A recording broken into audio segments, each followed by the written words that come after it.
Welcome back to Wall Street Podcast. Today, our deep dive takes us straight into a key report from Goldman Sachs. It's called Tesla Inc., TSLA. Tesla begins Robotaxi operations initial takeaways, and it came out June 23rd, 2025. And our goal here is really to break down Goldman's immediate take on Tesla's big Robotaxi launch. We'll look at how it performed initially, maybe compare it a bit to Waymo, see what the scaling outlook is, and the big one, market impact and valuation. Okay, let's get into it. So this report from Goldman Sachs, what were their first observations about the Austin launch? It kicked off June 22nd, right? And it's pretty small scale at first, just for those early access users, the FSD beta testers. Exactly, yeah, the dedicated testers. We're talking maybe 10 to 20 Model Ys involved initially. And the feedback from users, mostly positive, actually. People mentioned how smooth the ride felt, but there was one publicly reported issue, a navigation error. Oh, what happened? Well, the car apparently went straight from a left turn-only lane, ended up briefly in the opposing traffic's turn lane. Yikes, okay. And interestingly, there was a Tesla employee in the passenger seat for these rides, you know, likely monitoring or ready to assist. Right, a chaperone, essentially.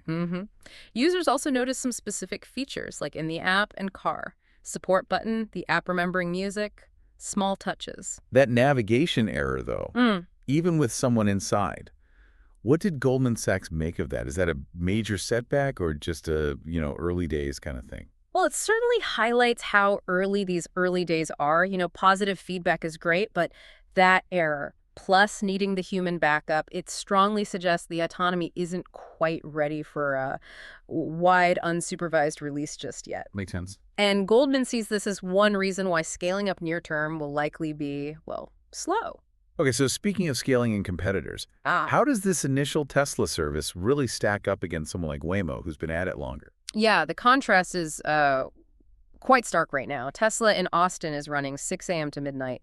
It's in a smaller defined zone, that geofenced area, only for those select users, and it's a flat $4.20 fee. Okay, and Waymo? Waymo's 24/7 covers about, 37 square miles in Austin? Much bigger. And anyone can use it via the Uber app, with normal rideshare pricing that changes, based on demand. Big difference. So Goldman expects slow scaling for Tesla. Why specifically? Several things they pointed to. One is the tech itself seems it's an Austin-specific software stack right now. Meaning it's not easy to just flip a switch and launch in another city. Exactly. Requires more engineering. Then there's the ongoing need for that employee in the car, and that navigation slip-up doesn't help confidence. Plus, the regulatory side. Texas is bringing in specific Robotaxi permits starting in September. Another hoop to jump through. Right. So let's shift to the market reaction. This is where it gets really interesting, doesn't it? What about the stock, TSLA? Yeah, Goldman estimates the whole U.S. autonomous rideshare market might hit around $7 billion by 2030. It's a big potential prize. But they seem genuinely surprised by TSLA's stock jump on June 23rd. It went up nearly 8%. Wow, 8% a day is huge. What does that translate to in market cap? Over $90 billion added to its market cap, just like that. And Goldman puts that in perspective. They note that single day's gain for Tesla was roughly double Waymo's entire reported valuation around that time. Double Waymo's value added in one day, based on maybe 20 cars with chaperones? Kind of puts it starkly, doesn't it? Yeah. Goldman thinks some value for AVs was already baked into the stock price before this. So the market got way ahead of itself. Yeah. Is Goldman suggesting investors are maybe a bit too bullish on how fast this can actually scale, given the tech and the rules? That seems to be the implication, yeah. They're sticking with a neutral rating on the stock, a price target of $285. It underlines their view that the real value from robotaxis comes later. It depends on actually scaling successfully, hitting maybe 100,000 to 1 million AVs by 2040 and achieving decent profit margins, like 10 to 40% EBIT.